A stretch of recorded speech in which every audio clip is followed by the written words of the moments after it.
Good morning, class. What comes first in your mind when you hear the word profession? Yes, that's right. So today, class, we will be going to talk about the nature of profession. Are you ready? Yes, that's great. So let's start. What is profession? So profession stands for an occupation which requires some specialized study and training to provide skilled services and guidance in lieu of a definite fee or remuneration. A profession requires specializations. For example, your profession is into medicine. Then you have what you call specializations or area in special function or need, such as for doctors, you have internal medicines, neuropathy, surgeons, pediatrics, and many more. Did you know that a profession is also a calling? Yes, it is also a calling. And it implies acquisition of a fund of knowledge, range of skills, and their application in service of humanity. Like the example I've said earlier, if your profession is into medicine, then kailangan may kaalaman ka tungkol sa medisina or about medicine. Nakapag-aral ka, nakapagtapos ka with a degree of related in medicine, and those acquisition of knowledge should be used and applied in service of humanity. Next one is the characteristics of profession. So, if there is a definition, there is a characteristics. First one is, a profession is related to social institutions. Yes. Profession is related to social institutions which established and maintained as a means of providing essential services to individuals and to the society. It is also concerned with an identified area of function or need. Yun yung sinasabi ko kanina. Mayroong function or special area na tinutugunan. And if there's a need, so kailangan natin tugunan yung pangangailangan na yun. And that's what a profession is for. Next is, it possesses a body of knowledge and a repertoire of behaviors and skills. So, dahil nga nakapag-aral ka, nakapag-acquire ka ng knowledge, so, meron ka ng tinatawag na nakapag-attain ka na ng professional culture. So, meron ka ng body of knowledge na magagamit mo to serve in line with your profession. Next is, when you are in a profession, you need to have your members involved in decision making, in the service of the client, and of course, made accordance with the most valid knowledge that is available. For example, you're a teacher, so kailangan hindi lang ikaw as an advisor yung magdedesisyon. You need to ask your co-teachers and the principal before you decide on what will happen on the students' assistance. Next, it is based on one or more undergirding disciplines from which it builds its own applied knowledge and skills. So, hindi lang siya basta-basta nabuo. So, nag-develop ng disciplines, policies, and rules, and yun yung nagiging basis natin for every decisions that we make in line with our profession. Next is, it is organized into one or more professional associations, which are then granted autonomy in control of the actual work of the profession and the conditions that surrounds it. Just like what I've said, merong kada profession or every profession has its own organizations. And those organizations regulates the policies and rules which is specific only for that profession. For example, for accountants, there is Board of Accountancy, which regulates rules and policies for board exams and other concerns with accountancy. And there are also organizations for certified public accountants. Just for example. Next, it has agreed upon performance and standards for admission to the profession and in continuance with it. So what does this mean? There are standards for every profession before tayo makapasa or makapasok dun sa certain profession or position na yun. For example, when you are a teacher, when you want to become a licensed professional teacher, before ka maging isang LPT, kailangan makapasa tayo sa board exam.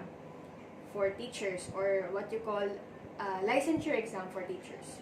Then, when we pass the examination, dun pa lang tayo magiging eligible to apply as public schools teacher. Just an example again. Next is, we have preparation for and induction into the profession is provided through a protracted preparation program. So, kung mapapansin nyo, yearly may mga seminars and trainings for every profession pa. Teachers, accountants, engineers, or any other profession. Bakit kaya? Why?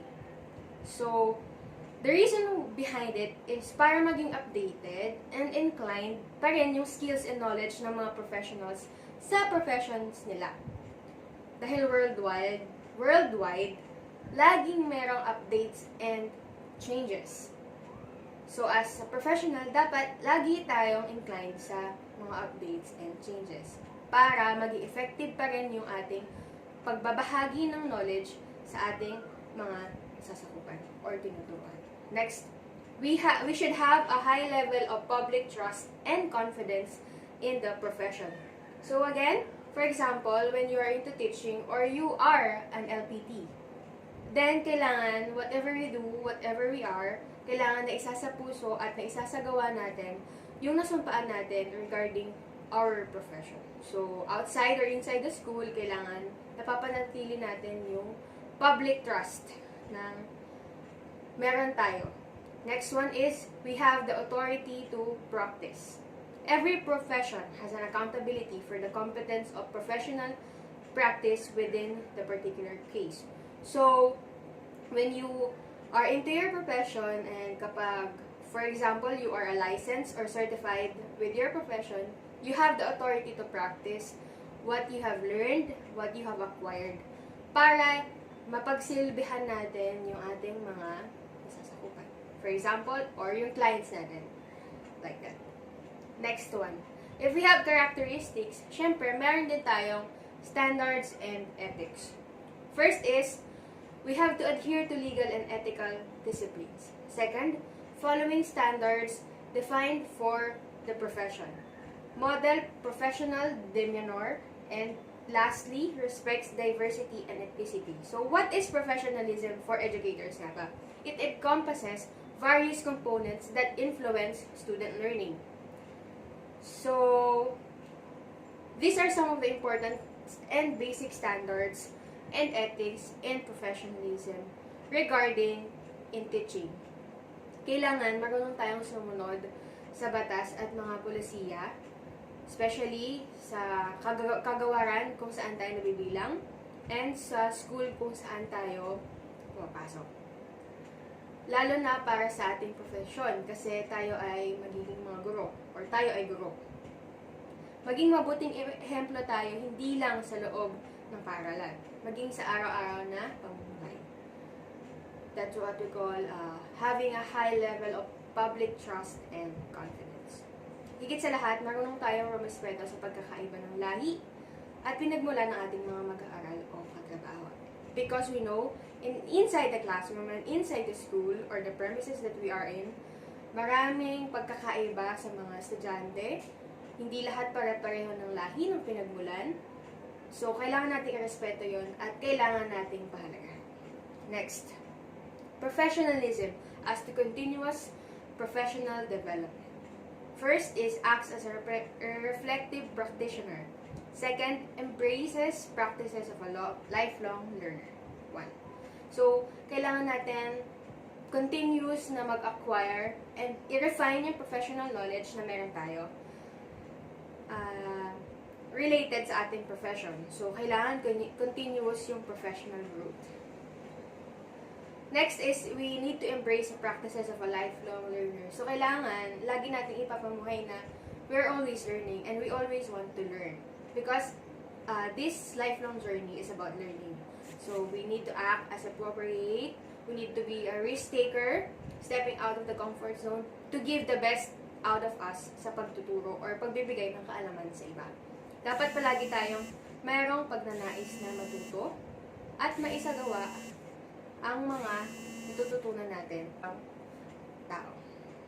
Next one is professionalism as to contributions to the profession.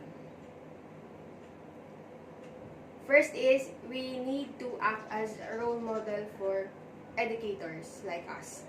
And second is to participate in professional organizations. Bakit? Bakit natin kailangan maging ganon? So, hindi lang sa mga tinuturuan natin, sa mga mag-aaral, kundi maging sa mga katrabaho. Kailangan natin maging mabuting ehemplo. So, makikita nila sa atin kung ano yung dapat na kinikilos ng isang professional. Makikilahok din tayo sa mga kaganapan na may kinalaman sa pagsasama hinggil sa ating profession. Take note also that the teacher's ethical and personal qualities of empathy, care, respect, fairness, motivation, and strong belief that they can make a difference in a student's life are dispositions associated with professionalism. So, hindi lang dapat kaalaman, we need to also have character and personality regarding our profession. Next is, we have to share with you some traditional and non-traditional roles of teaching. So, first, as a director of learning. So, as a teacher, bilang director ng pagkatuto, no? The teacher plans and organizes learning activities. So, tayo yung nagbibigay or organize ng mga dapat matutunan ng bata in line with our organization. We lead pupils or students through the learning episode. So, ginaguide natin sila. Next one, as an information processor, the teacher analyzes information and events, makes information and events. So, tayo naman din yung nagpo-process ng mga information na sinishare natin sa kanila. So, sinasala muna natin, pinag-aaralan natin before we share it to the students as a knower.